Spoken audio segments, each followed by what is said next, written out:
Amici e amiche di Sicilia Magazine, dal 28 ottobre al 5 novembre torna un appuntamento immancabile per i catanesi, quello con la Fiera dei Morti, quest'anno al parcheggio Fontana Rossa.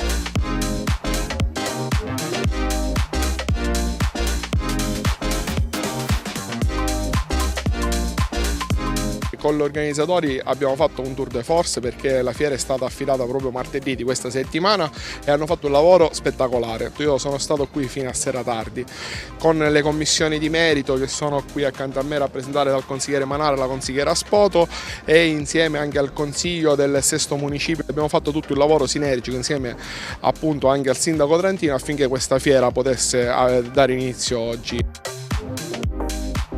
Abbiamo 150 stand con delle aree food molto importanti, vengono da tutta l'Italia, abbiamo proprio dietro di noi lo stand della regione Calabria, ma abbiamo anche stand che vengono dal Lazio e dal Veneto e abbiamo anche una bellissima area fatta di Luna Park dove tutti i bambini, anche piccolissimi, possono aggregarsi e possono divertirsi. Devo ringraziare l'ufficio commercio, l'assessore, il sindaco, tutta l'amministrazione che quest'anno la Fiera dei Morti non si doveva fare in base ai tempi che ci hanno dato. Come organizzatore sono riuscito, mettendomi d'accordo con l'assessore, a fare tutto questo in 4 giorni. La fiera sarà dal 28 al 5 di novembre e dalle ore 9 alle ore 24. Veniteci a visitare che troverete tutto.